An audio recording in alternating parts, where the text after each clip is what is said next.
स्वागत आहे तुम्हा सगळ्यांचं आपल्या आर पी मराठी स्टोरीज या चॅनलवर. तुझ्याच नावाचं मंगळसूत्र या कथेच्या आपल्या या पुढच्या भागाला आपण सुरुवात करूया. माहिती वाचत असतानाच फोटो मात्र पूर्णपणे उघडत नव्हता. स्क्रीनवर तो फोटो सतत लोड होत राहिला. इथे नेटवर्क नाहीये बहुतेक आई, थांब मी थोडं पुढे जाऊन बघतो, असं म्हणत तो थोडा बाजूला गेला. काही क्षणांत फोटो जवळजवळ पूर्ण दिसू लागला. रुद्रने मोबाईल वर उचलला आणि संपूर्ण फोटो स्क्रीनवर आणला. त्या रात्री पौर्णिमेचा चंद्र आकाशात पूर्ण तेजाने चमकत होता आणि मोबाईलच्या स्क्रीनवर काव्य देखील एखाद्या चंद्रासारखीच हसत होती. तिला पाहताच रुद्रच्या मनात प्रेमाची एक अनोखी ठिणगी पेटली. त्या क्षणीच त्याच्या मनाने निर्णय घेतला होता, हीच मुलगी माझी आहे. मध्यस्थीमार्फत काव्याच्या घरी स्थळाची माहिती पाठवण्यात आली. काव्याचं 4 जणांचं कुटुंब होतं. घरात सर्व सुखसोयींनी सजवलेली एक स्वतंत्र खोली फक्त काव्यासाठी होती. ती एका नामांकित IT कंपनीत नोकरी करत होती.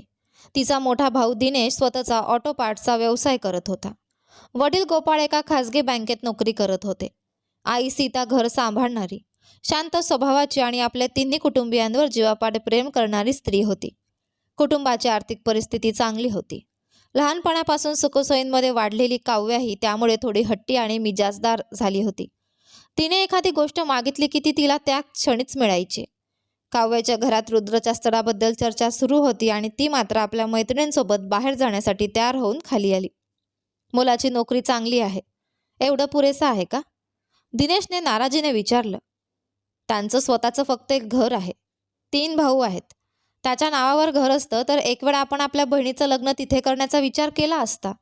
पण त्याचे दोन्ही भाऊही काही मोठ्या नोकरीत नाहीत. मला हे स्थळ नको. आपण आपल्या परिस्थितीला आणि कुटुंबाला साजेसं अधिक चांगलं स्थळ पाहू. फक्त पैसा आणि सुखसोयी पाहू नकोस दिनेश, सीता शांतपणे म्हणाली. मुलाचा स्वभावही पाहायला हवा. बरोबर आहे सीता, पण म्हणून काहीही नसलेल्या घरात आपल्या मुलीचं लग्न करू शकत नाही ना? बराच वेळ तिघांचं बोलणं ऐकत असलेली काव्य शेवटी म्हणाली. आई, दादा नको म्हणतोय ना, मग राहू दे. आपल्या घराण्याला आणि परिस्थितीला साजेसं स्थळ पाहिलं तर पुढे कोणतीही अडचण येणार नाही. आपल्या भविष्याची कल्पनाही नसताना काव्याने रुद्रचं स्थळ नाकारून टाकलं आणि त्या क्षणी तिला अजिबात माहीत नव्हतं. ज्या व्यक्तीला तिने केवळ परिस्थितीच्या मापाने नाकारलं होतं, तोच एक दिवस तिच्या आयुष्याचा श्वास बनणार होता. रुद्रने मध्यस्थीच्या मागे अक्षरशः तगादा लावला होता. तो मात्र त्याला एकामागून एक स्थळ दाखवत होता, पण रुद्रची एकच हट्टाची मागणी होती. त्याला काव्याच हवी होती. रुद्रला चांगलाच ओळखत असल्यामुळे शेवटी मध्यस्थी स्वतः काव्याच्या घरी गेला. गैरसमज करून घेऊ नका साहेब, पण तो खरंच खूप चांगला मुलगा आहे. स्वतःच्या कुटुंबाला त्याने अक्षरशः उभं केलंय. कुटुंबासाठी त्याच्या मनात खूप प्रेम आहे. एकही वाईट सवय नाही. तुमची मुलगी त्याच्याशी लग्न करून गेली तर तो तिला नक्कीच सुखात ठेवेल, असं मध्यस्थी म्हणताच दिनेश त्याच्यावर चिडायला लागला. आणि एक गोष्ट सांगू, त्या मुलाने काव्याचा फोटो पहिल्यांदा देवाच्या मंदिरात पाहिला. त्यामुळे देवानेच ही मुलगी त्याच्यासाठी पाठवली आहे असा तो मनापासून विश्वास ठेवतोय. एकदा त्याला प्रत्यक्ष भेटून तर बघा, तुम्हालाही तो नक्की आवडेल. हे काय वेळगटपण आहे, असा विचार करत गोपाळ आणि दिनेश त्या मध्यस्थीला सुनावू लागले. पण सोशल मीडियावर काहीतरी पाहत बसलेल्या काव्याच्या कानावर त्याचे शब्द पडले. तिच्या ओठांवर हलकंसं स्मित उमटलं. या काळातही असा कोणी असतो का? मनातल्या मनात ती स्वतःवरच खुश झाली. मला अजून थोडं बोलू दिलं तर हा मला स्वर्गातून उतरलेली अप्सरा म्हणेल बहुतेक. स्वतःच्या सौंदर्यावर खुश होत ती म्हणाली. एकदा भेटायला बोलावतायत ना, मग भेटून येऊया. हा काही खेळ नाही ग, गोपाळने समजावलं. आपण शेवटी नाहीच म्हणणार आहोत, मग कमीत कमी त्याच्या मनाला न दुखावता ते सांगून तरी येऊया. बिचारा इतक्या भावना जोडून बोलतोय. काव्या त्यांच्या घरची लाडकी आणि अक्षरशः घरावर राज्य करणारी मुलगी होती. त्यामुळे तिची इच्छा मोडण्याची हिंमत तिच्या आईवडिलांनाही झाली नाही. दिनेशने मात्र नाखुशीने तुम्ही दोघे जाऊन या असं म्हणून स्वतःला बाजूला होणं पसंत केलं. इकडे हे स्थळ ठरू शकतं अशी बातमी रुद्रला कळताच तो आनंदाने अक्षरशः उड्याच मारू लागला. त्यांच्यात वयाचं अंतर फक्त 1 वर्ष होतं. हे कारण पुढे करत रागिणीने सुरुवातीलाच या लग्नाला विरोध केला. त्यात काव्य आणि रुद्रच्या कुंडलीत संतती संबंधी योग जुळत नसल्याचंही सांगण्यात आलं. त्यामुळे घरातील इतरांनीही या लग्नाला नकार दिला. रुद्र घरातील सगळ्यांची कितीही काळजी घेत असला तरी इंद्राणी आपल्या मोठ्या मुलाचं म्हणणं अधिक ऐकत असे. त्यामुळे शेवटी तिनेही काव्याचं स्थळ नाकारण्याचा निर्णय घेतला. पण रुद्रने आईसमोर अक्षरशः हात जोडून विनवणी केली. आई, मला तीच मुलगी हवी आहे. माझं लग्न तिच्याशीच झालं पाहिजे. तो तिच्या पायाशी पडून विनवणी करायचा तेवढाच बाकी होता. शेवटी त्याच्या हट्टापुढे इंद्राणीला अर्ध्या मनाने का होईना पण होकार द्यावाच लागला. पण रागिणीला ते अजिबात सहन झालं नाही. ती लगेच इंद्राणीच्या कानात विष कालवू लागली. बघा आई, आत्ताच तो तिच्यासाठी एवढं बोलतोय. ती या घरात आली की तुमच्याकडे पूर्णपणे पाठ फिरवेल. मग तुम्ही त्याच्यासाठी काहीही केलं तरी तो तुमच्याकडे पाहणार नाही. रागिणीने पुन्हा आपल्या मनातली भीती इंद्राणीच्या मनात पेरली. त्या रात्री रुद्रला झोपच लागली नाही. सकाळ कधी होईल आणि कधी संध्याकाळ येईल याची तो आतुरतेने वाट पाहत होता. आयुष्यात कधीही न वापरलेले सगळे कपडे बाहेर काढून त्याने एक एक करून पाहिले. शेवटी स्वतःला सर्वात देखणा वाटेल असा पोशाख निवडला. चेहऱ्यावर चमक आणण्यासाठी शक्य ते सगळं केलं. भेटीची वेळ होण्याच्या तब्बल 2 तास आधीच तो दोन्ही कुटुंबांच्या घरांच्या मधोमध असलेल्या एका प्राचीन शिवमंदिरात जाऊन बसला. तिकडे काव्याने मात्र आई सीताने प्रेमाने दिलेली साडी नाकारली आणि स्वतःला आवडणारा पोशाख परिधान केला. या स्थळाला नकार देण्यासाठीच ती मंदिरात येत होती. पण आयुष्यात पहिल्यांदाच एखाद्या मुलाला प्रत्यक्ष भेटायला जात असल्यामुळे तिच्या मनात कुठेतरी हलकीशी धाकधूक होती. ठरल्याप्रमाणे दोन्ही कुटुंब मंदिरात भेटली. सगळे एकमेकांशी बोलत असताना रुद्र मात्र काव्याकडे असा बघत होता जणू त्याच्या नजरेसमोर त्याच्या आयुष्याचं सगळ्यात सुंदर स्वप्न उभं होतं. काव्याला त्याची नजर जाणवत होती पण तिने मुद्दाम त्याच्याकडे पाहिलं नाही.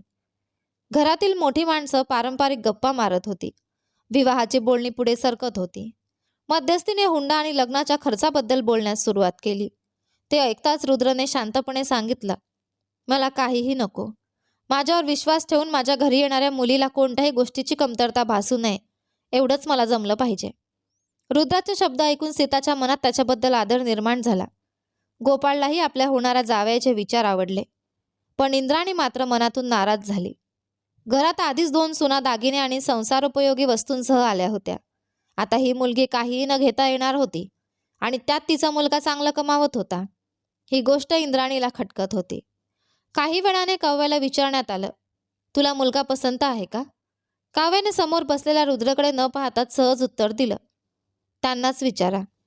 रुद्रला तिचं ते उत्तर ऐकून हसू आलं. पण इंद्राणीला तिची ही बिनधास्त बोलण्याची पद्धत अजिबात आवडली नाही.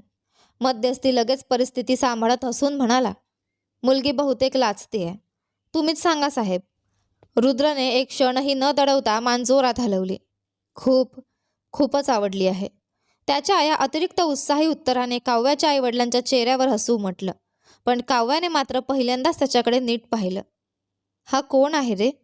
तिची नजर त्याच्यावर स्थिरावली. निळ्या रंगाच्या पोशाखात रुद्र एखाद्या देखण्या राजकुमारासारखा बसला होता.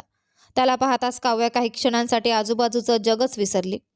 काहीतरी अनोखं आकर्षण होतं त्याच्यात. जणू कुणीतरी अदृश्य शक्तीने तिला त्याच्याकडे ओढून घेतलं होतं आणि त्याच्या गालावर पडणाऱ्या त्या गोड खडीने तर तिच्या मनाचा पूर्ण ताबाच घेतला. अय्या, किती देखणं आहे हा.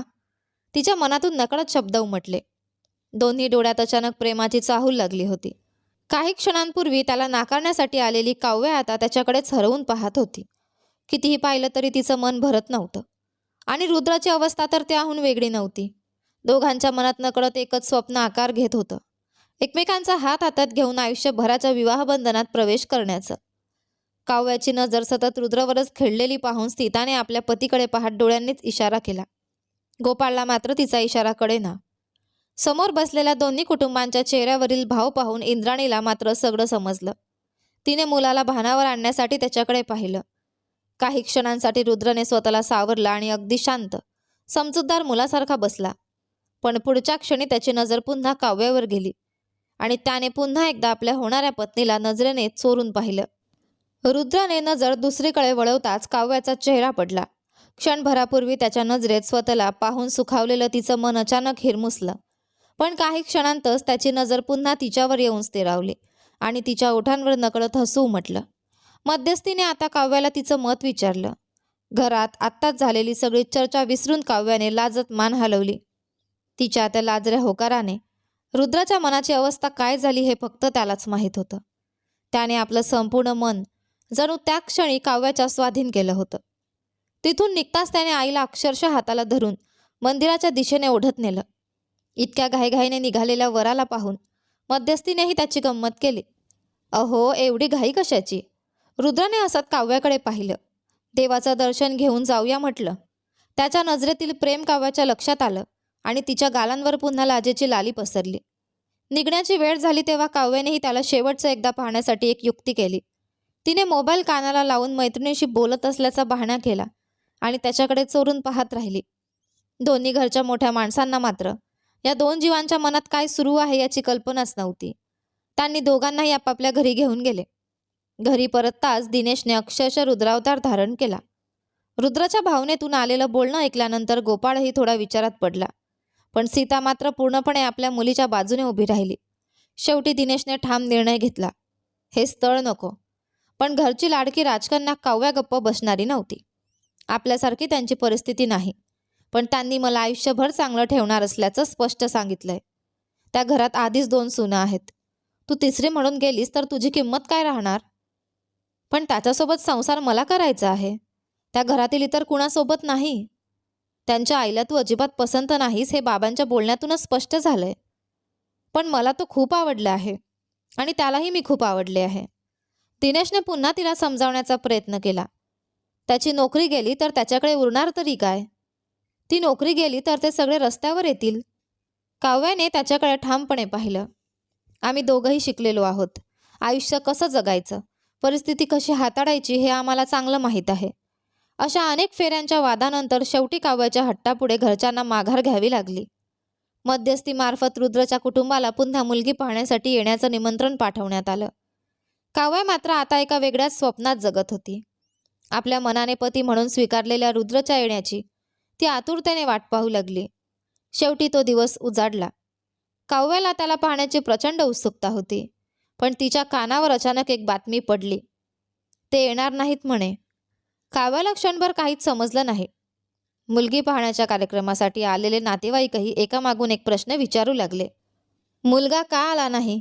काही अडचण झाली का? स्थळ मोडलं का? प्रत्येक प्रश्नासोबत तिचा राग वाढत गेला. शेवटी तिने खोलीत जाऊन रागाच्या भरात हाताला लागेल ती वस्तू उचलून फेकायला सुरुवात केली. स्वतःच म्हणाला होता ना की मी आवडते म्हणून, मग आज मुलगी पाहायला का आला नाही? एकदा माझ्या हातात सापडू दे त्याला. काहीही चूक नसलेल्या रुद्रवरही काव्याने मनात राग धरला. 2 आठवडे असेच निघून गेले. एके दिवशी पुन्हा बातमी आली. रुद्रचं कुटुंब पुन्हा काव्याला पाहायला येणार होतं. यावेळी मात्र घरातील सगळेच म्हणाले, आता रुद्र नको. पण काव्याने हट्ट धरला. त्याला यायला सांगा. सगळे तिच्याकडे पाहू लागले. ती दातोट खात म्हणाली, मला त्याला विचारायचंय, त्या दिवशी का आला नाहीस? स्वतःची शर्टाची कॉलर पकडून विचारणार आहे मी. तिचा हट्ट पाहून घरच्यांनी नाईलाजाने होकार दिला. अनेक अडचणी आणि विरोधानंतर शेवटी रुद्र पुन्हा वर म्हणून काव्याच्या घरात येऊन बसला. काव्याच्या मनात अजूनही त्याच्यावर राग होता, पण तो घरात आल्यापासून तिची नजर मात्र त्याच्यापासून हटत नव्हती. ती दरवाजाच्या आड उभी राहून त्याला चोरून पाहत होती. आणि रुद्र, तो मात्र संपूर्ण घरभर तिचाच शोध घेत होता. काव्या दिसत नसल्यामुळे त्याची नजर सारखी इकडे तिकडे फिरत होती. औपचारिकपणे दोन्ही कुटुंबांमध्ये बोलणी सुरू झाली. काव्याला अजिबात इच्छा नसतानाही तिला बोलावण्यात आलं. हातात चहाचा ट्रे घेऊन ती खोलीत आली. तिचे हात आधीच थरथरत होते, पण रुद्रसमोर पोहोचताच तिच्या हातांची थरथर आणखीनच वाढली. तिने त्याच्याकडे वर पाहण्याची हिंमत केली नाही. चहाचा कप त्याच्यासमोर ठेवला आणि क्षणाचाही विलंब न करता तिथून पळतच निघून गेली. रुद्राच्या ओठांवर हलकंसं हसू उमटलं. काही वेळाने लग्नाची बोलणी पुढे नेत इंद्राणीने आत्मविश्वासाने म्हटलं, मग शुभ दिवस पाहून सांगा. आपण साखरपुडा आणि लग्नाची तारीख ठरवू. पण अचानक एक आवाज आला. मला मुलाशी थोडं बोलायचं आहे. सगळ्यांच्या नजरा त्या दिशेने वळल्या. तो आवाज काव्याचा होता. इंद्राणी जुन्या विचारांची असल्यामुळे तिने लगेच नकार देण्याचा प्रयत्न केला. मुलामुलीने असं एकटं बोलणं योग्य नाही, पण त्याआधीच रुद्र उठून उभा राहिला. मुलगा उठला हे पाहून इंद्राणीला काहीतरी खटकलं. तरीही रुद्र तिच्या बोलण्याकडे दुर्लक्ष करून आतल्या खोलीच्या दिशेने निघाला. काव्या त्याचीच वाट पाहत उभी होती. रुद्र आत येताच तिच्या मनातला सगळा राग पुन्हा जागा झाला. थरथरत ती पुढे आली. त्याच्या शर्टाची कॉलर पकडली आणि डोळ्यात राग, ओठांवर तक्रार घेऊन त्याला हादरवत म्हणाली, त्या दिवशी का आला नाहीस रे? आपल्या देवदूताला पाहण्यासाठी धावत आलेला रुद्र समोर उभ्या असलेल्या काव्याला पाहून अक्षरशः घाबरून गेला. त्याच्या धक्क्याकडे अजिबात लक्ष न देता काव्याने त्याची कॉलर पकडून त्याला जोरजोरात हलवत संतापाने विचारलं, देवाने पाठवलं, अमक्याने पाठवलं म्हणून शिवासारखा शांत बसलेला मला छेडून सोडलंस आणि दुसरी मुलगी पाहायला गेलास? तिने तुला होकार दिला नाही म्हणून पुन्हा माझ्याकडे आलास? मुली म्हणजे तुला इतक्या क्षुल्लक वाटतात का? रुद्राने गोंधळून तिच्याकडे पाहिलं. काव्या, तू काय बोलतेस ते मला काहीच समजत नाहीये. काय रे समजत नाही हा? असं म्हणत तिने क्षणभर आपली कृती थांबवली आणि त्याच्याकडे संशयाने पाहत विचारलं. काव्या? हं? रुद्राने अगदी निरागसपणे मान हलवली. ते पाहताच तिच्या डोक्यात आणखी एक विचार आला. ओहो, म्हणजे काऊ नावाची गर्लफ्रेंड सुद्धा आहे तुला? ती रागाने फुत्कारत पुन्हा त्याच्यावर संताप व्यक्त करू लागली. अरे देवा! काव्या, तू माझा गैरसमज करून घेतलास. शपथ घेऊन सांगतो, मी कोणत्याही मुलीला पाहायला गेलो नव्हतो. तुमच्या घरातूनच कुणीतरी दलालाला सांगितलं होतं की घरात नुकतंच कुणाचं निधन झालं आहे. त्यामुळे या आठवड्यात मुलगी दाखवता येणार नाही. 2 आठवडे थांबावं लागेल. ते ऐकून माझ्या घरच्यांनी हे स्थळच नको म्हणून गोंधळ घातला. पण मला हे स्थळ सोडायचंच नव्हतं. शेवटी मी स्वतःच अक्षरशः कुत्र्यासारखा, भूतासारखा सगळीकडे फिरत राहिलो आणि शेवटी तुझा वर म्हणून इथे आलो आहे. रुद्राचं म्हणणं ऐकून काव्याचा सगळा राग हळूहळू शांत झाला. खरं काय झालं असावं आणि असं कोण सांगून गेलं असेल, याचा विचार करत ती गोंधळून उभी राहिली. तेवढ्यात रुद्राने अगदी लहान मुलासारख्या आवाजात म्हटलं. काव्या, माझा शर्ट चुरगळतोय. तिचं लक्ष लगेच त्याच्या शर्टकडे गेलं. तिने त्याची कॉलर सोडली आणि शर्ट व्यवस्थित करत त्यावरची धूळ झटकली. तिची ही काळजी पाहून रुद्राच्या चेहऱ्यावर नकळत हसू उमटलं. काव्याने त्याच्याकडे पाहत काहीतरी बोलण्यासाठी ओठ उघडले, पण शब्द बाहेरच आले नाहीत. ती जणू जिवंत पुत्राच बनून उभी राहिली. तिच्यासारखाच काही क्षणांपूर्वी स्तब्ध उभा राहिलेला रुद्रही आता तिच्याकडे पाहण्यात इतका हरवून गेला की आपण इथे कशासाठी आलो होतो हेच विसरला. त्याच्या चेहऱ्यावरून वाहणाऱ्या घामाने जणू तिथेच एक छोटीशी नदी तयार केली होती. काव्या, कुणीतरी आवाज दिला आणि दोघांची तंद्री भंगली. काव्याने स्वतःला सावरत म्हटलं. माझ्या घरातून कुणीही तुम्हाला असं काही सांगितलं नव्हतं. बहुतेक कुठेतरी गैरसमज झाला असावा. रुद्राचं कपाळ आठ्यांनी भरलं. तो अजूनही विचार करत होता. तेव्हा काव्या हळू आवाजात म्हणाली. तुम्ही मुद्दाम मला भेटायला येत नाही आहात असं समजून मी गेली 2 आठवडे तुम्हाला मनातल्या मनात खूप बोलत होते. सॉरी. तिचं बोलणं ऐकून रुद्र हसला. अगं, माझी काय अवस्था झाली होती माहीत आहे? तुमच्याकडून उत्तर कधी येणार याची वाट पाहत मी रोज आकाशाकडे बघत बसायचो.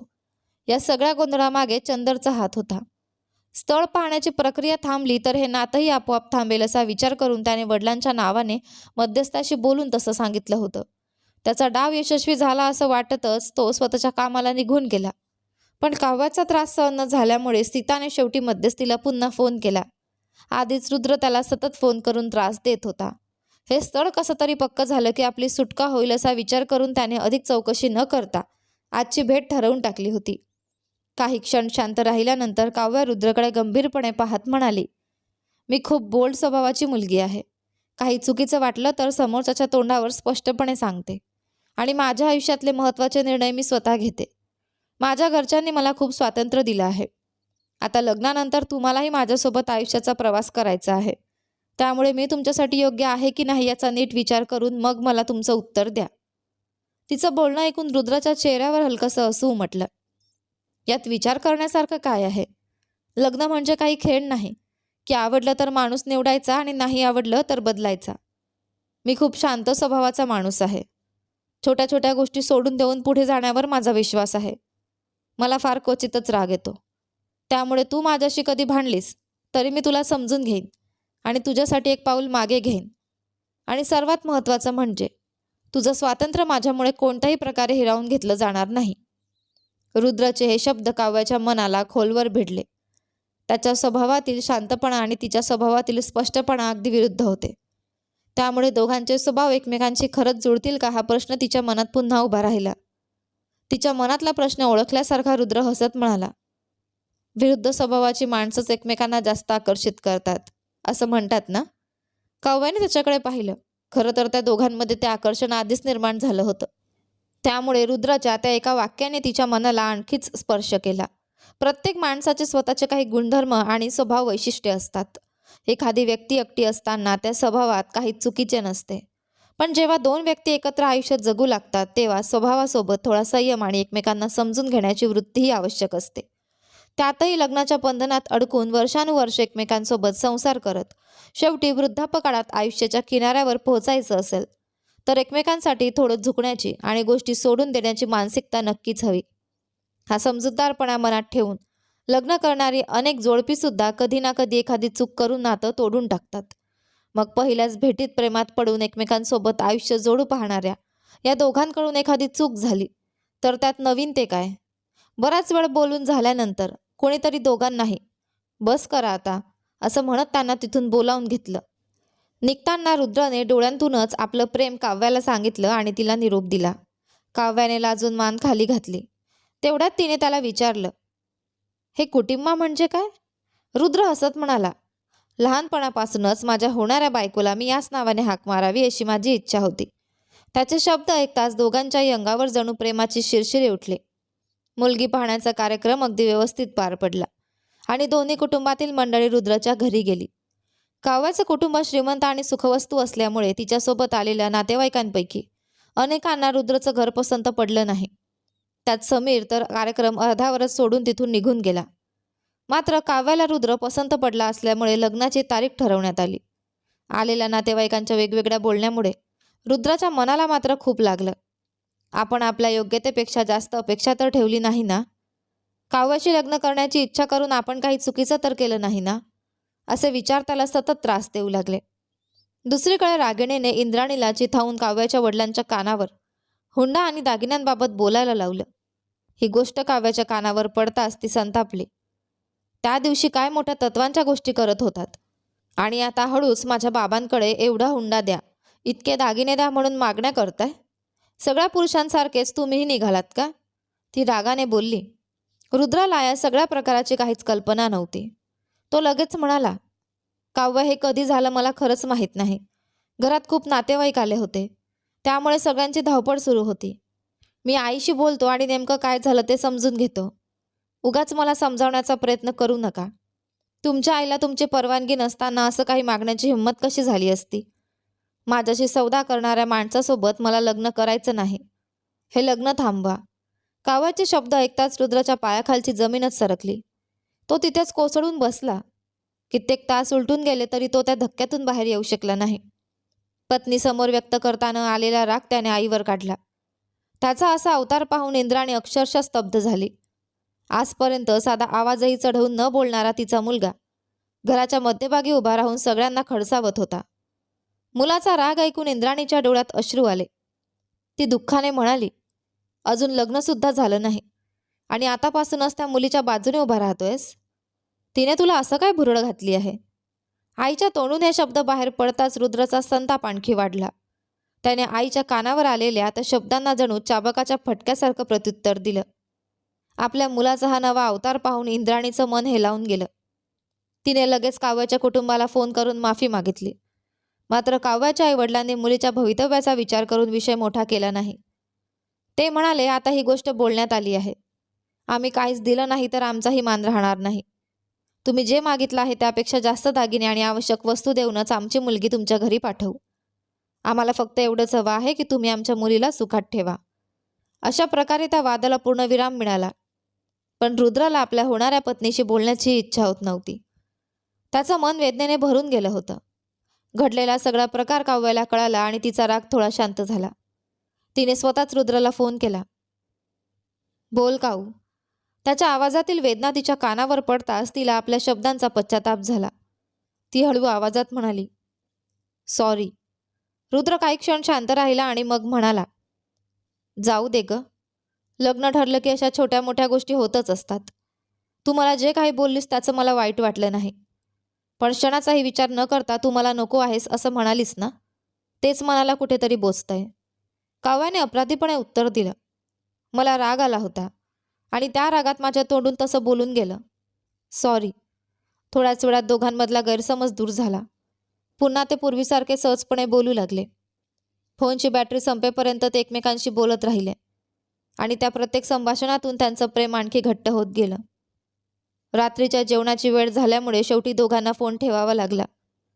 काव्य जेवायला बसली खरी, पण तिच्या घशाखाली घासच उतरेना. रुद्राच्या आवाजातील दुःख आणि त्याच्या मनाला लागलेल्या तिच्या शब्दांचा विचार तिला सतावत होता. आपण आपल्या आवडत्या माणसाचं मन दुखावलं या विचाराने ती ताटातील भातात नुसती बोटं फिरवत बसली. रागाच्या भरात हे लग्न नको असं म्हणून टाकलं होतं, पण खरंच रुद्रने हे नातं तोडलं तर? हा विचार मनात आला की तिच्या काळजात धस्स होत होतं. मी अशी का वागले? असा प्रश्न ती स्वतःलाच पुन्हा पुन्हा विचारत होती. दुसरीकडे रुद्र मात्र काव्याशी पुन्हा बोलल्याच्या आनंदात नेहमीपेक्षा जास्त जेवला. त्यानंतर तो आपल्या भावांसोबत लग्नाच्या तयारीबद्दल बोलत बसला होता.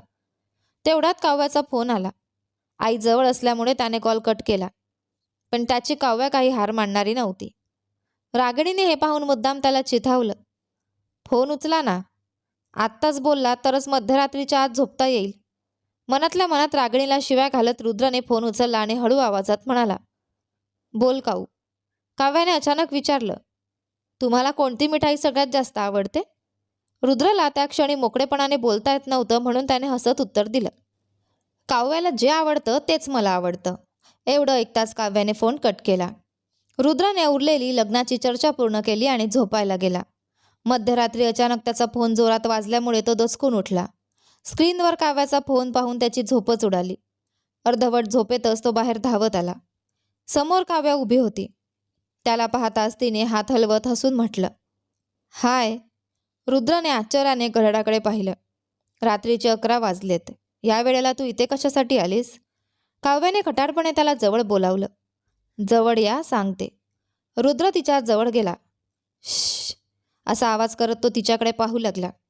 काव्याने त्याला डोळे मिटायला सांगितले. रुद्रने डोळे मिटताच ती हळू आवाजात म्हणाली, मला पटकन राग येतो. पण माझ्या आवडत्या माणसाचं मन दुखलं की मला स्वतःलाही शांतता मिळत नाही. यापुढे तुम्हाला त्रास होईल असं काहीही बोलणार नाही.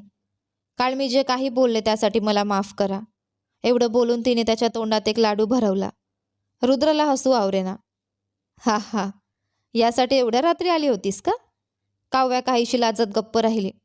रुद्रने तिच्या चेहऱ्याकडे प्रेमाने पाहत विचारलं, काय झालं ग? काव्याने नजर चुकवत हळू आवाजात सांगितलं, फोनवर तुमचा आवाज काल थोडा वेगळा वाटत होता म्हणून. तिच्या त्या छोट्याशा काळजीने रुद्रच्या मनात प्रेम आणखीच दाटून आलं. तिच्या गालाला अलगद हात लावत रुद्रने तिला दुखणार नाही याची काळजी घेतली आणि प्रेमाने म्हणाला, रागाच्या भरात बोललेल्या शब्दांमध्ये नेहमीच खरं नसतं. पण एवढ्या रात्री सगळ्यांना न सांगता इथे माझ्यासाठी धावत आलीस ना? हाच तुझा खरा स्वभाव आहे. आणि त्यासाठी तू मला काहीही बोललीस तरी मी सगळं सहन करेन. असं म्हणत त्याने आपलं कपाळ तिच्या कपाळाला टेकवलं. काव्याने त्याच्याकडे काळजीने पाहत विचारलं, तुम्हाला माझ्यावर राग नाही ना? नाही ग, खरंच सॉरी. तिच्या त्या शब्दांवर तो लाडीकपणे वैतागला. अरे देवा, तू माझी होणारी बायको आहेस काव्या. मला ओरडण्याचा, रागावण्याचा, अगदी मारण्याचाही तुला पूर्ण अधिकार आहे. त्यामुळे पुन्हा सॉरी म्हणायचं नाही. असं म्हणत त्याने प्रेमाने तिच्या डोक्यावरून हात फिरवला. काव्याने लगेच त्याचा गाल हातात घेतला आणि म्हणाली, मग हसा. तिच्या या लाडीक कृतीवर रुद्रच्या ओठांवर आपोआप हसू उमटलं. हं, आता तुम्हीच छान दिसताय. पहिल्यांदा तुम्हाला पाहिलं होतं ना तेव्हा जसे हसतमुख आणि आनंदी दिसत होतात तसेच कायम रहा. माझ्या या काव्याला तेच आवडतं. तिच्या बोलण्यावर रुद्र प्रेमाने हसला. माझी काऊ माझ्या आयुष्यात असताना माझ्या हसण्यात काय कमी आहे? संपूर्ण जगाला हेवा वाटेल इतका आनंदी राहणार आहे मी. अंधारात दोघांच्याही हसण्याचा आवाज पसरला आणि आजूबाजूच्या रातकिड्यांच्या किरकिराटात मिसळून जणू प्रेमाचंच संगीत बनला. काव्याला तिथून निघावंसं वाटत नव्हतं. पण बराच वेळ तिला विनवणी केल्यानंतर शेवटी तिला घरी पाठवण्यात रुद्र यशस्वी झाला. ती सुरक्षितपणे घरी पोहोचेपर्यंत तो फोनवर तिच्यासोबतच राहिला. मुंबईतील एका प्रसिद्ध साडीच्या दुकानासमोर काव्या आपल्या कुटुंबासोबत उभी होती. लग्नासाठीची शुभमुहूर्ताची साडी घेण्यासाठी ती अगदी वेळेवर आली होती. पण ज्या व्यक्तीने तिच्यासाठी साडी निवडायला यायचं होतं त्याचाच अजून पत्ता नव्हता. तिचा भाऊ दिनेश सतत त्याच्यावर कुरकुर करत होता. तेव्हा काव्याने त्याला शांत करत म्हटलं, मुद्दाम कोणी एवढं उशिरा येईल का? काहीतरी काम आलं असेल. नाहीतर मला असं इतका वेळ वाट पाहायला लावलं असतं का? असं म्हणत तिने रुद्रची बाजू घेतली. काही वेळाने रुद्र आपल्या कुटुंबासोबत तिथे पोहोचला. मात्र काव्याने त्याची बाजू घेतल्यामुळे चिडलेल्या काही मंडळींना जणू आणखीच संधी मिळाली. रुद्रने कोणाशी बोलण्याची इच्छा न दाखवता चेहरा गंभीर ठेवला. ते पाहून रागिणीने टोमणा मारला. अहो आई, आलेल्या पाहुण्यांचं साधं स्वागत करायला इथे एक माणूस सुद्धा नाहीये बघा. सुनेचे शब्द ऐकून इंद्राणीचा चेहरा लगेच उतरला. तिचा राग ओळखून तिच्याशी बोलण्यासाठी पुढे आलेली सीता देखील शांतपणे मागे सरकली. एकाच ठिकाणी दोन्ही कुटुंबे उपस्थित असूनही वातावरणात जणू परकेपणा निर्माण झाला होता. काव्या का रागावली आहे हे रुद्रला चांगलंच समजत होतं. पण घरात आधीच निर्माण झालेला वाद कसा बसा मिटवून तो इथे पोहोचला होता. आता पुन्हा काहीतरी सुरू होऊ नये एवढीच त्याची इच्छा होती. रुद्राच्या दोन्ही भावांच्या बायकांसाठी ज्या दुकानातून साड्या घेतल्या होत्या त्याच दुकानातून काव्यासाठी साडी घ्यावी अशी इंद्राणीची इच्छा होती. पण काव्याने आधीच आपल्याला आवडणारं दुकान निवडलं होतं आणि ती तिथेच वाट पाहत होती. रुद्रासमोर मोठा प्रश्न उभा राहिला.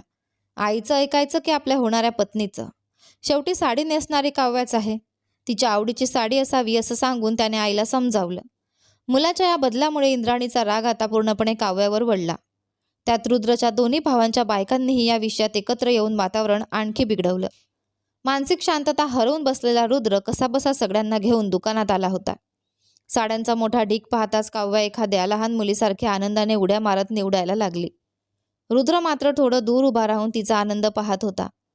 जवळजवळ 2 तास झाले तरी काव्याला एकही साडी पसंत पडत नव्हती. तिच्या चेहऱ्यावरून ते ओळखून रुद्रने विचारलं, आपण दुसऱ्या दुकानात जाऊया का? काव्याने त्याच्याकडे न पाहताच उत्तर दिलं, कशाला? आधीच खूप वेळ झाला आहे. इथूनच एखादी घेते. तिच्या आवाजातील नाराजीने वातावरण पुन्हा तणावपूर्ण झालं. सगळ्यांसमोर आईला काही बोलता येत नसल्यामुळे रुद्र शांत राहिला. मनातल्या मनात आपल्या होणाऱ्या सासूबाईंवर चिडत काव्या साड्या निवडत राहिली. पण प्रत्येक साडीची किंमत पाहून ती बाजूला ठेवणाऱ्या रुद्रच्या भावांच्या बायका पाहून तिचा संताप आणखी वाढत होता. काही कामासाठी बाहेर जाऊन परत आलेला रुद्र काव्याला एका बाजूला उभी पाहून तिच्या जवळ गेला. साडी घेतलीस? त्याने विचारलं. काव्या लगेच भडकली. मी का घेऊ? तुमच्या भावाच्या बायका आहेत ना. मला एखाद्या पैशाविना भिकाऱ्यासाठी साडी घेतायत अशा पद्धतीने किंमत पाहून साड्या बाजूला करतायत.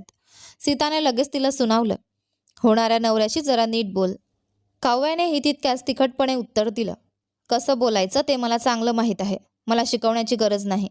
सीता आपल्या मुलीला पुन्हा रागावणार इतक्यात रुद्रने तिला थांबवलं. तुम्ही राहू द्या, मी तिच्याशी बोलतो.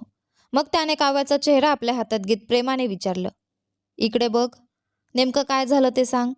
सगळं समजल्यानंतर रुद्रने शांतपणे तिची समजूत काढली. काव्या, त्यांचा चुकीचा अर्थ घेऊ नकोस. कदाचित माझ्या बजेटमध्ये साडी घ्यायची म्हणून त्या तसं करत असतील. तुला जी साडी आवडते ती घे. तिची किंमत कितीही असली तरी मला काही फरक पडत नाही. मी स्वतः घेऊन देईन.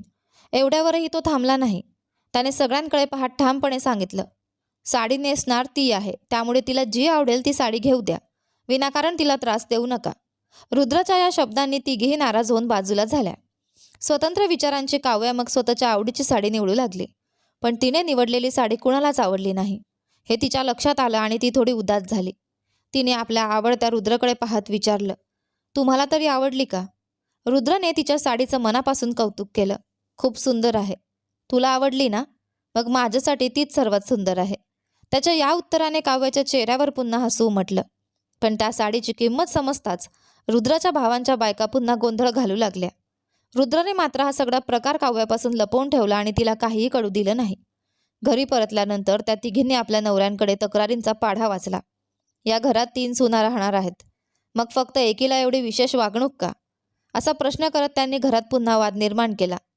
त्यात त्या साडीचे पैसे रुद्र स्वतः देत आहे ही गोष्ट मात्र त्या सोयीस्करपणे विसरल्या होत्या. या सगळ्या गोंधळामुळे रुद्रचं डोकं अक्षरशः दुखायला लागलं. या लोकांना सांभाळून आपल्याला आपल्या आवडत्या मुलीशी लग्न कसं करता येईल हा प्रश्न त्याच्या डोळ्यांसमोर पुन्हा पुन्हा उभा राहत होता. त्याच्या मनातील वेदना काव्याला जाणवल्या असाव्यात. तिने त्याला एक छोटासा मेसेज पाठवला. रुद्रच्या फोनवर पैसे पाठवल्याचा आवाज आला. त्याने लगेच फोन हातात घेतला आणि पाहिलं.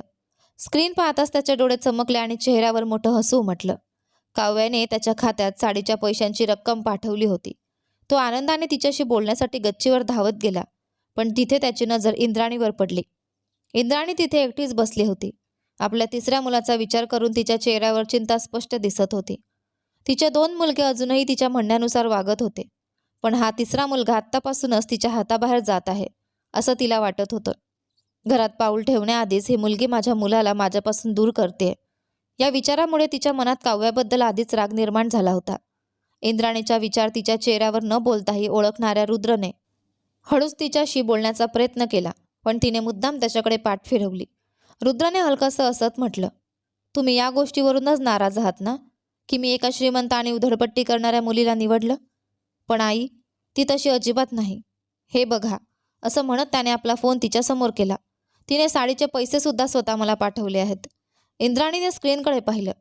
काही क्षणांसाठी तिच्या चेहऱ्यावरचे भाव बदलले. रुद्राच्या मनात मात्र एकच आशा होती, आईला हळूहळू काव्या समजून घेईल आणि त्यांच्यातला हा दुरावा कधीतरी संपेल. मी काही न सांगता माझ्या मनातलं दुःख समजून घेऊन तिने हे केलंय. म्हणजे किती चांगली मुलगी असेल याचा विचार करा. आत्ताच जर ती अशी माझी काळजी घेत असेल, तर लग्नानंतर माझ्यासोबत राहायला आल्यानंतर ती माझी आणि या घराची किती मनापासून काळजी घेईल याचा विचार करा. वहिनींचं बोलणं ऐकून लगेच निर्णय घेऊ नका. स्वतःच्या मनाने विचार करा. तुमच्या मुलाने निवडलेली मुलगी खूप चांगली आहे हे तुम्हालाही जाणवेल. आणि तुम्ही दोघी जर एकमेकींसोबत प्रेमाने आणि समजुतीने राहिलात, तरच मला मनापासून शांतता मिळेल. रुद्रने आईशी अत्यंत समजूतदारपणे बोलत तिच्या मनातली नाराजी दूर करण्याचा प्रयत्न केला. इंद्राणी काही फार वाईट स्त्री नव्हती. इतर आईसारखीच तिचीही इच्छा होती की तिचा मुलगा कायम तिच्या जवळ असावा. त्यात चुकीचं काही नव्हतं. पण इतरांच्या बोलण्यावर पटकन विश्वास ठेवून आपला निर्णय बदलणं ही तिची मोठी कमजोरी होती. तू आनंदी असशील तर माझ्यासाठी तेवढंच पुरेसं आहे. एवढंच म्हणत ती झोपायला निघून गेली. रुद्राने मात्र काव्याने पाठवलेले पैसे लगेच तिच्या खात्यात परत पाठवले. पुढच्या क्षणी काव्याचा फोन आला. ती हसत हसत बोलत होती, पण तिच्या आवाजात नाराजी स्पष्ट होती. पैसे परत का पाठवलेत तुम्ही? तिने रागाने विचारलं. रुद्र हसत म्हणाला, सगळ्यात आधी तू मला सांग, तू पैसे का पाठवलेस? तुम्हीच म्हणालात ना, तुमच्या बजेटमध्ये साडी घ्यायची म्हणून तुमच्या भावांच्या बायका तसं करत होत्या. हो, मग? म्हणूनच पाठवले. तुमचं बजेट किती होतं मला माहीत नव्हतं आणि त्यांच्यावर आधीपासूनच राग आला होता, म्हणून मी किंमत न पाहताच साडी निवडली. आईसुद्धा म्हणाल्या की साडी खूप महाग आहे. रुद्र हसत म्हणाला, पहिल्यांदाच मी तुला साडी घेऊन देतोय. ती कितीही महाग असली तरी मला काही फरक पडत नाही. तुला ती आवडली ना, माझ्यासाठी तेवढंच महत्त्वाचं आहे. काव्या काही क्षण शांत राहिली आणि मग हळू आवाजात म्हणाली, सॉरी. त्याने स्वतः साड्या निवडून त्यातली एक घ्यायला सांगितली. ते मला अजिबात आवडलं नाही, म्हणून मी रागाच्या भरात बाजूला झाले. बाकी मी साडी घेताना किंमत वगैरे काही पाहिली नव्हती. माझ्याबद्दल चुकीचं समजू नका. काव्या, रुद्राने प्रेमाने हाक मारली. तुम्ही आधीच मला एवढंच बजेट आहे, त्यातली साडी निवड असं सांगितलं असतं ना, तर एवढा सगळा गोंधळच झाला नसता. रुद्र काही क्षण शांत राहिला. मग अगदी मनापासून बोलू लागला. इकडे बघ काव्या, ज्या दिवशी मी तुला मंदिरात पहिल्यांदा पाहिलं, त्याच दिवशी मी ठरवलं होतं की माझं संपूर्ण आयुष्य आता तुझंच आहे. मी आजपर्यंत जे कमावलंय आणि यापुढे जे काही कमावणार आहे, ते सगळं तुझ्यासाठीच आहे. तू तुझ्या आयुष्यात आनंदाने वापरशील. त्यानंतर जे काही उरेल ते आपल्या मुलांसाठी असेल. त्यामुळे कशाचीही चिंता करू नकोस. तुला जे आवडतं ते मनापासून कर. अशा गोष्टी आयुष्यात पुन्हा पुन्हा येत नाहीत. त्याचा आवाज अधिक प्रेमळ झाला. उद्या आपल्या लग्नात एखादी गोष्ट राहिली आणि त्यासाठी तू काश माझ्या लग्नात हेही असतं म्हणून दुःखी झालीस, तर मी तुझ्यासाठी केलेल्या सगळ्या गोष्टींचा अर्थच काय उरेल? माझ्या काव्याच्या चेहऱ्यावरचं हसू पाहण्यासाठी मी काहीही करायला तयार आहे. रुद्राचे शब्द काव्याच्या मनात खोलवर उतरले. आत्तापर्यंत तिच्या आयुष्यात कितीतरी पुरुष आले आणि गेले होते, पण ती कधीच कोणाकडे थांबली नव्हती. मग हा एक माणूस, तोही पहिल्याच भेटीत तिच्या मनात एवढा खोलवर कसा उतरला यावर तिचा आजही विश्वास बसत नव्हता. काव्या काहीच बोलत नव्हती. रुद्राला वाटलं कदाचित तिला झोप येत असावी. तो प्रेमाने म्हणाला, ठीक आहे काऊ, खूप उशीर झाला आहे. तू आता झोपायला जा. काव्यानेही नकळत हं असं म्हणत फोन ठेवण्याचा विचार केला, पण पुढच्या क्षणी तिला काहीतरी आठवलं. रुद्र? हं? त्याने लगेच प्रतिसाद दिला. काव्याचा आवाज अचानक खूपच भावुक झाला. तुम्ही माझ्यासोबत काय करताय माहीत आहे? प्रत्येक वेळी तुम्ही असं काहीतरी करता की मला स्वतःलाच आश्चर्य वाटतं. आणि मी स्वतःलाच विचारते, ही खरंच मीच आहे का? ती क्षणभर थांबली. तुम्हाला भेटण्याआधी लग्न स्वर्गात ठरतं या म्हणण्यावर माझा अजिबात विश्वास नव्हता. पण आता विश्वास ठेवावासा वाटतोय. कदाचित देवाने मला भेटण्यासाठीच तुम्हाला स्वर्गातून पृथ्वीवर पाठवलं असावं. एखाद्या देवदूताचा हात हातात घेऊन त्याच्यासोबत या संपूर्ण आयुष्याची सफर करावी असंच मला वाटतंय. ती पुन्हा काही क्षण शांत झाली. रुद्र लगेच हसत म्हणाला, काय काव्या, आज खूपच प्रेमात दिसतेस. मी अजून पूर्ण बोललेच नाही. हे ऐकताच रुद्रने लगेच आपले ओठ बंद केले आणि तिचं पुढचं प्रत्येक शब्द ऐकण्यासाठी शांत झाला. काव्याच्या हृदयात साठून राहिलेलं प्रेम शेवटी एका छोट्याशा वाक्यात बाहेर आलं, आय लव्ह यू. पहिल्यांदाच तिच्या तोंडून ते 3 शब्द ऐकून रुद्र काही क्षण अक्षरशः स्तब्ध झाला. त्याच्या मनावर त्या शब्दांचा गोड धक्का बसला होता. तो धक्का सावरायच्या आतच काव्याने त्याला प्रेमाने एक गोड चुंबन दिलं. त्या एका चुंबनाने त्याच्या मनातला सगळा थकवा, सगळं दुःख कुठेतरी विरघळून गेलं. काव्याच्या प्रेमाने त्याचं मन अक्षरशः भरून आलं. त्या गोड क्षणाला मनात जपून ठेवत दोघांनी एकमेकांना आपल्या स्वप्नातही सोबत घेतलं. दोघांची भेट होऊन कदाचित फक्त 60 दिवस झाले होते, पण रुद्राने तिला ज्या पद्धतीने प्रेम दिलं होतं ते जणू 60 वर्ष एकत्र संसार केल्यासारखं होतं. त्याच्यामुळे प्रत्येक दिवसात एक नवं प्रेम होतं, एक नवा आनंद होता. फक्त त्याने आपल्या मनातील दुःखही तिच्यासमोर थोडं मोकळं केलं असतं तर त्यांचा संसार कदाचित आणखी सुंदर झाला असता. पण आपल्या काव्याच्या चेहऱ्यावरचं हसू कायम राहावं एवढाच विचार करून रुद्र तिच्यासाठी कितीतरी गोष्टी करत होता आणि त्याच्या मनात साचलेली ही घालमेल काव्याला काहीच माहीत नव्हती. ती मात्र त्याच्या प्रेमावर विश्वास ठेवून दिवसेंदिवस त्याच्याशी आणखी घट्ट जोडली जात होती. लग्नाची बोलणी पक्की झाल्यापासून रुद्रच्या आयुष्यात मोठे बदल घडू लागले होते. त्या सगळ्या बदलांची जबाबदारी काव्यानेच घेतली होती.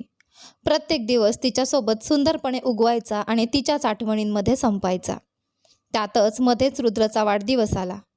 आत्तापर्यंत त्याच्या आयुष्यात त्याने कधीच अनुभवला नसेल एवढा आनंद काव्याने त्या एका दिवसात त्याला दिला. रुद्रला स्वतःला तो जगातील सर्वात नशीबवान माणूस असल्यासारखं वाटू लागलं. आपल्या काव्यावर जीवापाड प्रेम करणारा रुद्र त्या दिवसांनंतर अक्षरशः तिच्या प्रेमाचा गुलामच झाला. मध्येच दोघांमध्ये भांडणही व्हायची, पण प्रत्येक भांडणानंतर त्यांच्यातील प्रेम कमी होण्याऐवजी आणखीनच वाढत गेलं. दोघेही आपापसात होणाऱ्या छोट्या मोठ्या भांडणांमध्ये एकमेकांसाठी माघार घेत प्रेमाने नातं सांभाळत होते. पण घरच्यांमुळे होणाऱ्या वादांमुळे मात्र त्यांच्या मनात वेदना निर्माण होऊ लागल्या. प्रत्येक गोष्ट स्पष्टपणे बोलणाऱ्या काव्याला सासरचं घर हळूहळू परक आणि शत्रूचं घर वाटू लागलं होतं. दुसरीकडे तिचा भाऊ दिनेश संधी मिळेल तेव्हा रुद्रला कमी लेखून आनंद घ्यायचा. रुद्र मात्र प्रत्येक वेळी शांत राहून गोष्टी सोडून द्यायचा. दिवस वेगाने पुढे सरकत होते आणि शेवटी लग्नपत्रिका देण्याचा दिवस उजाडला. लग्नपत्रिका छापण्यापासूनच दिनेशने वाद घालायला सुरुवात केली होती. त्याला शांत करण्यासाठी रुद्रने नेहमीपेक्षा महागड्या आणि सुंदर लग्नपत्रिका छापल्या. पण त्याच गोष्टीचा त्यांच्या घरात मोठा गदारोळ झाला. काव्य आपल्या भावासोबत भांडत असल्यामुळे आईवडिलांना प्रचंड मानसिक त्रास सहन करावा लागत होता. त्या घरात कायम एकच प्रश्न उभा राहत होता, मुलगा महत्त्वाचा की मुलगी? बहिणीबद्दल दिनेशच्या मनात दिवसेंदिवस विनाकारण राग वाढत चालला होता. स्वतःला ज्या सुखसवलती मिळाल्या नाहीत त्या घरात नव्याने येणाऱ्या मुलीला मिळणार आहेत या विचाराने घरातील सुनाही दिवसेंदिवस काव्याशी वाद घालण्याचे निमित्त शोधू लागल्या. दुसरीकडे मुलगा दिनेशच्या वागण्यामुळेच घरात समस्या निर्माण होत आहेत हे सीताजींच्या लक्षात आलं होतं. त्यामुळे ती देखील आता त्याच्या विरोधातच उभी राहू लागली होती. दोन्ही घरांमधील शांतता हरवून गेली होती. शेवटी हे लग्न दोघांनी प्रेम करून घरच्यांच्या संमतीशिवाय करण्याचा निर्णय घेतल्यासारखंच वाटू लागलं. दोघांच्या मनात आता एकच गोष्ट उडली होती, काहीही झालं तरी आपलं लग्न व्हावं. पहाटे 5 वाजता उठून बाहेर आलेल्या सीताला समोरचं दृश्य पाहून आश्चर्याचा धक्काच बसला. नेहमी सकाळी 8 वाजेपर्यंत झोपणारी काव्या आज चक्क स्वयंपाकघरात स्वयंपाक करत होती, तेही पहाटे 5 वाजताच. हे काय आश्चर्य आहे, माझी मुलगी सकाळी सकाळी स्वयंपाक करते. माझ्या सासूबाई येणार आहेत ना, सुनबाईच्या हातचं जेवण करून त्यांचं स्वागत केलं तरच छान वाटेल. ही माझीच मुलगी आहे ना? सीताने गालावर हात ठेवत आश्चर्याने विचारलं. संशय असेल तर डोळे चांगले धुवून बघ आई. हं, माझ्या मुलीला आता जबाबदारीची जाणीव झाली तर. जबाबदारी नाही आई, प्रेम आलंय. तुझ्या जावयाने माझं डोकं चांगलंच खाऊन ठेवलंय. रात्रभर झोपच लागली नाही. कधी एकदा सकाळ होते आणि सासूबाई येतात असं झालंय. कशासाठी एवढी उत्सुकता तुला? तुला त्या अजिबात आवडत नाहीत ना? त्या मला आवडत नाही ते खरं आहे, पण म्हणून त्या माझ्या सासूबाईत नाहीत असं थोडंच होणार आहे. त्यांच्यासाठी मी त्यांना माफ केलंय. मी त्यांची मनापासून काळजी घेऊन त्यांना पाठवलं तरच त्या माझ्या नवऱ्याशी शांतपणे बोलतील आणि त्यालाही आपल्या बायकोचा विचार करून आनंद होईल. मुलीचं बोलणं ऐकून सीताच्या डोळ्यात नकळत पाणी आलं. लग्नाला अजून 20 दिवस बाकी होते. वरपक्षाकडून लग्नपत्रिका देण्यासाठी आणि साखरपुडा व लग्नाच्या तयारीबद्दल बोलण्यासाठी घरचे येणार होते. सगळी कामं आटोपल्यानंतर काव्याने अंघोळ करून सुंदर साडी नेसली. केसांची व्यवस्थित वेणी घातली आणि नववधूसारखी सजून पाहुण्यांची वाट पाहत बसली. रुद्रला सोडून बाकी सगळे आले होते. त्यांचं पारंपरिक पद्धतीने स्वागत करण्यात आलं. इंद्रायणीने काव्याच्या केसांमध्ये फुलं माळत तिच्या डोक्यावर हात ठेवला. चेहऱ्यावर थोडं हळद कुंकू लाव ग, तेव्हाच अगदी नववधूसारखी दिसशील. बाहेरून काव्याने मान हलवली, पण मनात मात्र तिने चेहरा वाकडा केला. ते रागिणीच्या लक्षात आले की काय कोण जाणे. ती लगेच म्हणाली, आजकालच्या मुली कुठे हळद कुंकू लावतात? कितीतरी मेकअप करून उभ्या राहतात, मग चेहराच ओळखू येत नाही. माझ्या लग्नाच्या वेळी तर मी अंगाला हळद लावूनच लग्न मंडपात बसले होते. पण काव्याला तसं सगळं करायला कुठे जमणार आहे? असं म्हणू नकोस रागिणी, तीही हळद लावूनच बसणार आहे बघ, असं म्हणत इंद्राणीने तिसऱ्या सुनेकडे पाहिलं. कपाळाला व्यवस्थित हळद कुंकू लाव ग, केसांची छान वेणी घाल, त्यात मोगऱ्याची फुलं माळ, अगदी पारंपरिक नववधूसारखी सजून लग्नाच्या मंडपात बसलं पाहिजे. इंद्राणीचा सल्ला ऐकून सीताने मुलीचा हात हलकेच दाबला आणि डोळ्यांनी तिला शांत राहण्याचा इशारा केला. पण काव्या गप्प बसणाऱ्यांपैकी नव्हती. तिने थेट उत्तर दिलं, तुम्ही कोणत्या काळात जगताय आंटी? आजकाल कोण हळद लावून तुम्ही सांगताय तसं पारंपरिक दिसतं? तुमच्या मोठ्या सुनेच्या लग्नाच्या काळासोबतच त्या सगळ्या गोष्टी मागे पडल्या. माझं लग्न आहे, त्यामुळे माझ्या लग्नाच्या दिवशी मला जसं आवडेल तसंच मी दिसणार. काव्याचं ते रोखठोक उत्तर ऐकून तिथे क्षणभर शांतता पसरली. इंद्राणीचा चेहरा रागाने काळबंडला. त्याहूनही मोठ्या सुनेचा चेहरा पडला.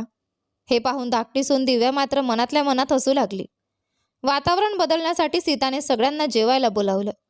काव्याने दिलेलं उत्तर विसरून ती पुन्हा अगदी सामान्यपणे वागू लागली. पण रुद्रच्या घरच्यांचे चेहरे मात्र बदलले होते. सीता आपल्या मुलीचं कौतुक करतच होती. तेव्हा रागिणीने टोमणा मारला, वा, स्वयंपाकसुद्धा करता येतो वाटतं. त्यात वाटतं काय? नाही, सासूबाईंना आंटी म्हणून हाक मारणारी एवढी मॉडर्न मुलगी स्वयंपाक करते, ही मोठी गोष्टच आहे ना. अजून माझं लग्न झालेलं नाही, मग आत्तापासून अधिकाराने सासूबाई कसं म्हणणार? आणि स्वयंपाक करणं काही एवढी मोठी गोष्ट नाही. काव्याचं ते तडकाफडके उत्तर रागिणीला आणखीच अपमानास्पद वाटलं. तिचा अपमान आणखी वाढवण्याच्या हेतूने दुसरी सून दिव्या लगेच म्हणाली, आमचं लग्न ठरलं तेव्हापासूनच आम्ही त्यांना आई म्हणून हाक मारायला सुरुवात केली होती. काव्याने तिच्याकडे पाहिलं आणि शांतपणे म्हणाली, सासूबाईंना आई म्हणायचं असेल तर मग आपल्या आईला काय म्हणायचं? आजी, माझ्यासाठी माझी सासू कधीच माझी आई होऊ शकत नाही आणि माझी आई कधीच माझी सासू होऊ शकत नाही. दोघीही माझ्या आयुष्यात वेगवेगळ्या नात्यांमध्ये असलेल्या अत्यंत महत्त्वाच्या व्यक्ती आहेत. आजच्या काळातील वास्तव कोणताही मुलामा न देता काव्या स्पष्टपणे बोलली. तिचं बोलणं बाहेरून सतत स्वीकारणाऱ्या त्या दोन्ही सुनांच्या मनाला मात्र चांगलंच लागलं. त्या इंद्रायणीला आई म्हणून हाक मारत असल्या तरी तिची निंदा न केलेला एकही दिवस जात नसे. त्याचप्रमाणे इंद्राणी ही सुनांची निंदा करण्याची एकही संधी सोडत नसे. तरी समोरासमोर आलं की दोघी एकमेकींकडे पाहून खोटं हसायच्या. काव्याला मात्र त्यांच्यासारखं ढोंग करता येत नव्हतं. त्यामुळे तिच्याबद्दल त्यांचा राग आणखी वाढला होता. काव्याची एखादी चूक शोधण्यासाठी टपून बसलेल्या त्या सगळ्यांना अखेर संधी मिळाली. तिने सगळं जेवण इतकं चविष्ट बनवलं होतं की पाहताच तोंडाला पाणी सुटावं. पण वड्यांमध्ये तिच्याकडून थोडी चूक झाली होती. जेवायला बसलेल्या 5ही जणांनी तिने केलेल्या चविष्ट पदार्थांचं कौतुक करण्याऐवजी वड्यांवरून हसायला सुरुवात केली. सुरुवातीला काव्याने ते सहज घेतलं, पण त्यांचा टोमण्यांचा सूर वाढत गेला तसा तिचा संयम सुटू लागला. तिच्या चेहऱ्यावरचा राग पाहून सीताने मात्र तिला काही बोलू दिलं नाही. जेवण आटोपून ते निघताना देखील रागिणीने शेवटचा टोमणा मारला, आमच्या घरी आलीस ना काव्या, तर वडे वगैरे काही बनवू नकोस. आम्हाला दात नसताना जगणं कठीण होईल. त्यांचा तो टोमणा ऐकून काव्याचा राग अनावर झाला. त्यांनी तिच्या केसांमध्ये मांडलेली फुलं तिने रागाने काढून भिंतीवर फेकली आणि तिथेच रागाने बसून राहिली. काव्याची मनस्थिती समजून न घेता रुद्रने तिला फोन करून काहीतरी विचारलं. आधीच मनात साचलेला सगळा राग तिने त्याच्यावर काढला. दोन विरुद्ध ध्रुव एकमेकांसमोर आले की काय होईल या भीतीने आधीच घाबरलेला रुद्र शेवटी डोक्याला हात लावून बसला. माणुसकी नावाची गोष्टच नाही त्यांच्यात. माझ्या घरात सगळ्यांनी जेवणाचं किती कौतुक केलं, फक्त वड्यांमध्ये थोडी चूक झाली होती.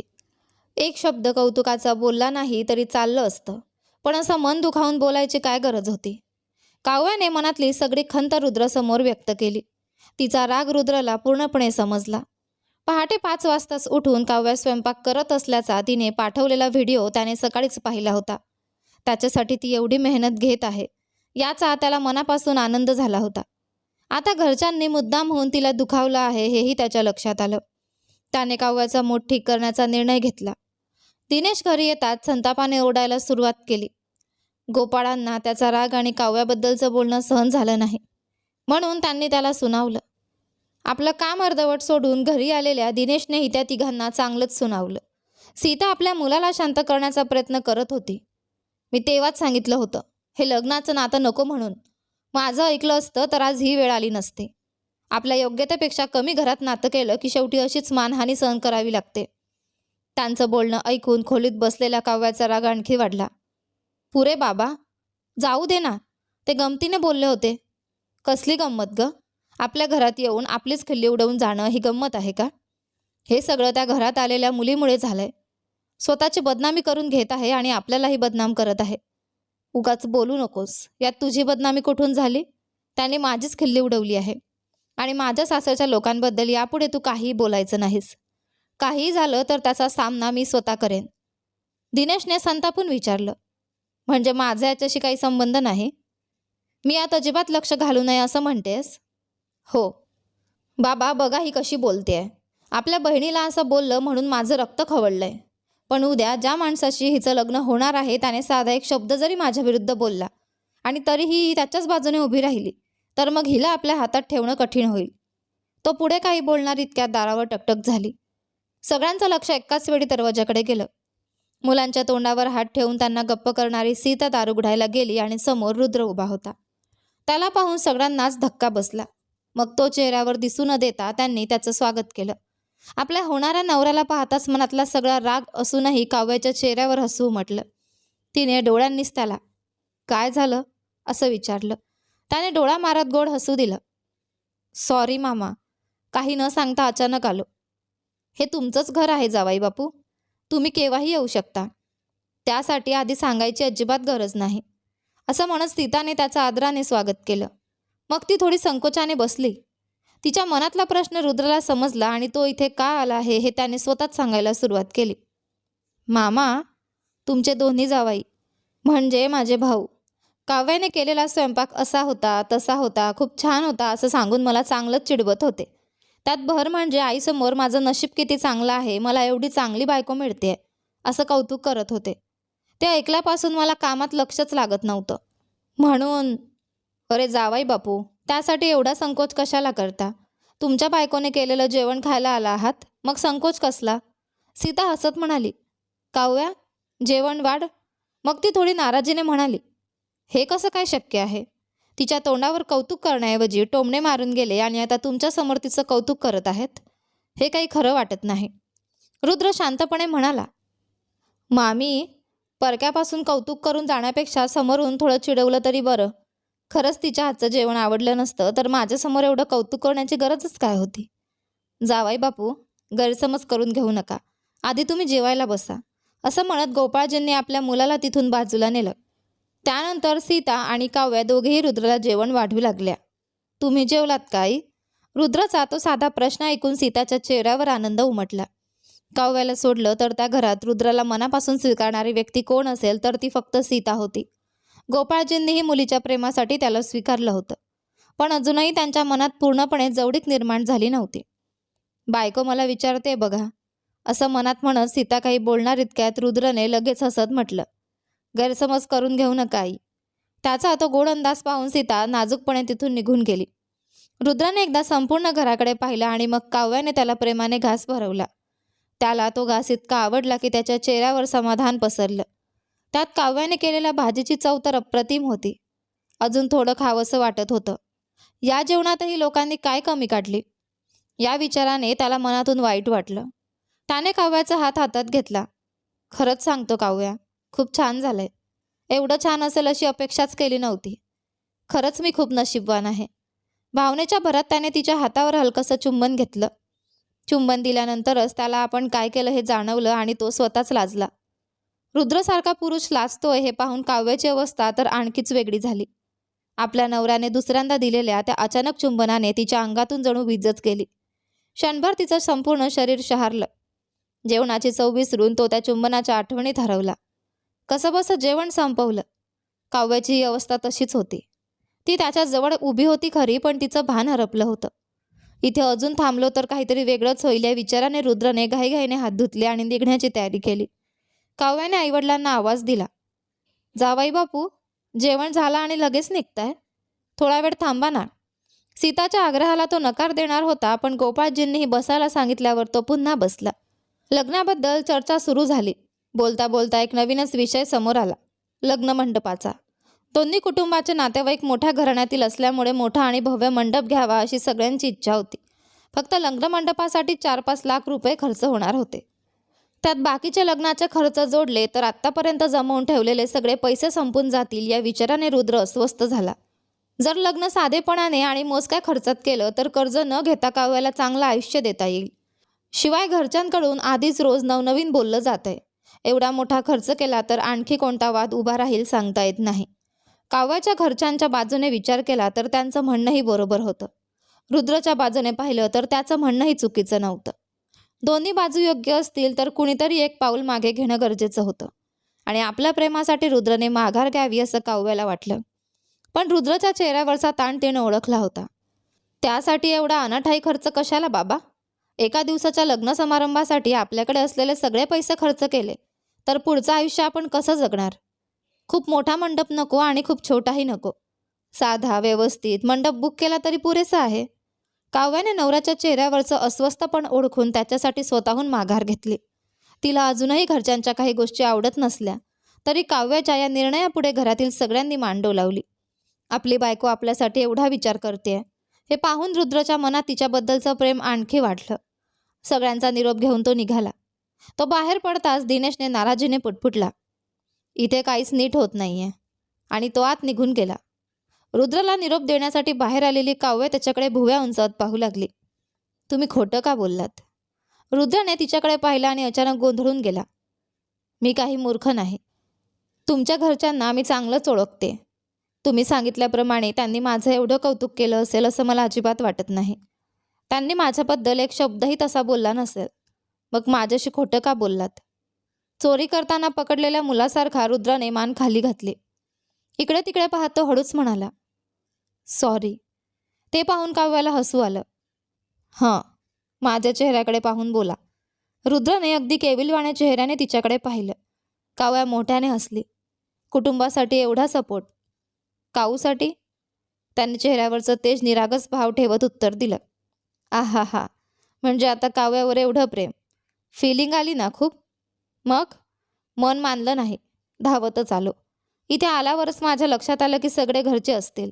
तोंडाला येईल ते बोलून गेले आणि तुझ्या हातचं मनापासून जेवून गेले. बस. अगं, पूर्ण बोललो नाही तर देव माझे डोळे काढेल. काव्याने भुवया उंचावल्या. तुझा नवरा मला बोलू दिलं तर माझा देव माझे डोळे काढेल. अरे देवा, माझ्या काव्याला कुणी हात लावेल असं तुला वाटतंय का? एवढंच काय? माझ्या काव्याला कुणी दुखावलं तर हा रुद्र चक्क खुनी बनेल. बोलूनच मला भुरळ पाडणार का? भुरळ पडली का बायको? काव्या फक्त लाजून हसली. मलाही. राहू द्या. चल, जावंच लागेल. अजून फक्त 20 मिनिट, त्यानंतर सुटका नाही. मी काय वेडा आहे? काव्याचा हात हातात घेत रुद्र हसत म्हणाला, काहीही झालं तरी तुला माझ्यापासून दूर जाऊ देणार नाही. त्याने तिचा हात घट्ट पकडला. Love you Kavya. मन आणि पोट दोन्ही भरलंय. माझ्यासाठी तुझ्या बाबांशी बोललीस त्यासाठी थँक्यू. मी खोटं बोलतोय हे कळूनही माझी बाजू उघड केली नाहीस त्यासाठी थँक्यू. माझ्या घरच्यांची इतकी प्रेमाने काळजी घेतलीस त्यासाठी थँक्यू. माझ्यासाठी स्वतःमध्ये बदल करून त्रास सहन करतेस त्यासाठी थँक्यू. काव्या हसत म्हणाले, लव्ह यू. एवढंच माझ्याकडे आहे सांगायला. रुद्रने तिच्या डोळ्यात पाहून तिचा चेहरा आपल्या मनात साठवून घेतला आणि निघण्यासाठी वळला. रुद्र. तिचा आवाज ऐकताच दार उघडण्यासाठी पुढे गेलेला तो मागे वळला. काव्याने पुढे येऊन त्याच्या गालावर हलकंसं चुंबन दिलं. माझ्या आयुष्यात आल्याबद्दल हे. रुद्र जागच्या जागी थांबला.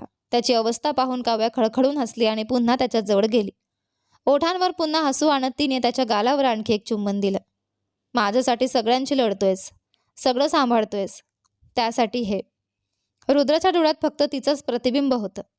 काव्याने तिसरं चुंबन देत हळू आवाजात म्हटलं, मी कितीही रागावले तरी मला इतक्या सुंदर पद्धतीने शांत करतोस त्यासाठी हे. यानंतर तिने पुन्हा त्याचा चेहरा आपल्या हातात घेतला. आणि माझ्यासारख्या हट्टी मुलीला समजून घेतोस, माझे हट्ट सहन करतोस त्यासाठी हे. काव्या त्याला चुंबन देणार इतक्यात आतून तिच्या वडिलांचा आवाज आला. काव्या. ती क्षणभर दचकली. मग रुद्रकडे पाहून खट्टाळपणे हसली. हे तुमच्यासाठी, हे माझ्यासाठी आणि हे आपल्या दोघांसाठी, असं म्हणत तिने त्याच्यावर पुन्हा प्रेमळ चुंबनांचा वर्षाव केला आणि शेवटी त्याला हसत निरोप दिला. ज्या प्रमाणात त्यांच्या आयुष्यातील समस्या वाढत होत्या त्याच प्रमाणात दोघांमधील जवळीकही वाढत होती. लग्नाला आता फक्त 1 आठवडा उरला होता आणि घरात लग्नाची लगबग सुरू झाली होती. लग्नाच्या काही दिवस आधी होणाऱ्या पारंपरिक मंडप पूजन आणि शुभमुहूर्तावर मांडव उभारणीच्या तयारीत दोन्ही घरचे व्यस्त होते. दोन्ही कुटुंबांना काहीही कळू न देता काव्य आणि रुद्रने शहरातील अनेक ठिकाणी फिरून घेतलं होतं. त्यांचं सतत फोनवर बोलणं, मेसेज करणं सुरू होतं. एकमेकांपर्यंत प्रेमाचा संदेश पोहोचवता पोहोचवता त्यांच्या चुंबनांची देखील जणू दमछाक झाली होती. दोन्ही घरच्यांना या लग्नाबद्दल अजूनही मनापासून आनंद नव्हता. पण ज्यांचं लग्न होत होतं त्यांच्या डोळ्यांसमोर मात्र आतापासूनच सुखी संसाराची स्वप्न फिरत होती. आता 2 दिवसांनी मांडव उभारणीचा शुभविधी होता. त्यानंतर काव्याला घराबाहेर पडणं जवळजवळ अशक्य होणार होतं. त्यामुळे आजच आपल्या रुद्रला भेटायचं असा विचार करून तिने त्याला फोन केला. फोन लगेच उचलणारा रुद्र मात्र 4 वेळा फोन वाजल्यानंतर फोन उचलतो. काय ग काव्या, आज भेटायला येऊया का? समुद्रकिनारी जाऊया? नको ग, आज नको. शरीर थोडं ठीक नाही आहे. उद्या भेटूया. काय झालं? काल रात्रीपर्यंत तर अगदी व्यवस्थित बोलत होतात. माहीत नाही ग, 2 दिवसांपासून सर्दी होती. आज तापही आला आहे. काव्या लगेच काळजीने म्हणाली. मग हॉस्पिटलमध्ये जाऊया. मी येते तुमच्यासोबत. नको ग, थोडा आराम केला की बरं वाटेल. ठीक आहे, आराम करा, मी नंतर फोन करते, असं म्हणाली खरी, पण फोन ठेवल्यानंतर तिच्या हातापायाला जणू चैनच पडली नाही. रुद्राला लगेच भेटायलाही जाता येत नव्हतं आणि वारंवार फोन करून त्याला त्रास द्यायची तिची इच्छा नव्हती. काळजीपोटी तिने सकाळचा नाश्ताही केला नाही. घड्याळाकडे डोळे न हलवता पाहत बसलेल्या काव्याला 3 तास कधी उलटून गेले हे कळलंच नाही. शेवटी तिने पुन्हा रुद्राला फोन केला. काय झालं? जेवलात का? आता तब्येत कशी आहे? औषध घेतलंत का? मी येऊ का? तिचे प्रश्न एखाद्या रेल्वे गाडीप्रमाणे एकामागून एक येत होते. मी ऑफिसमध्ये आहे काव्या. रुद्राचं उत्तर ऐकताच तिचा आवाज बदलला. ऑफिसमध्ये? रुद्राला आपल्या होणाऱ्या बायकोचा राग आधीच समजला होता, तरी तो हसला. पण त्याचं हसणं ऐकून काव्याचा राग आणखीनच वाढला. तिने त्याला फोनवर चांगलंच सुनावला आणि शेवटी फोन ठेवून दिला. रुद्राने पुन्हा पुन्हा फोन केला, पण काव्याने एकदाही फोन उचलला नाही. बायको रागावली आहे हे त्याला समजलं होतं, पण दुसरा पर्याय नसल्याने तो पुन्हा आपल्या कामात लक्ष घालू लागला. तेवढ्यात रिसेप्शनवरून एक कर्मचारी आला. सर, तुम्हाला भेटायला काव्या नावाची एक मुलगी आली आहे. हे ऐकताच रुद्र खुर्चीतून अक्षरशः उडी मारून रिसेप्शनकडे धावला. समोर काव्याला पाहताच त्याच्या चेहऱ्यावर आश्चर्य उमटलं. इथे कशाला आलीस?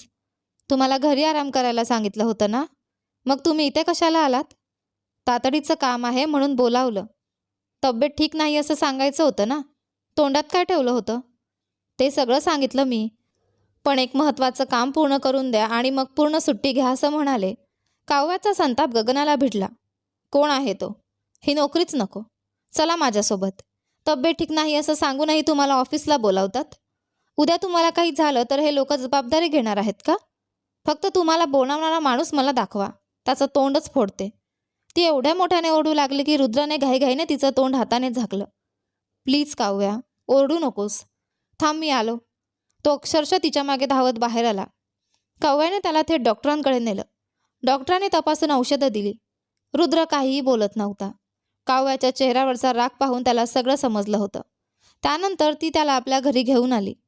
रुद्र थोडा संकोचात म्हणाला, नको काव्या, मी घरी जातो. यानंतर पुढे काय होतं ते पहा आपल्या या कथेच्या पुढच्या भागामध्ये. पण तोपर्यंत तुम्हाला आजचा भाग कसा वाटला मला कमेंट करून नक्की सांगा. सोबतच व्हिडिओला लाईक करा, हाईप करा. चॅनलवर नवीन असाल तर सबस्क्राईब करून नोटिफिकेशन बेल ऑन करा. धन्यवाद.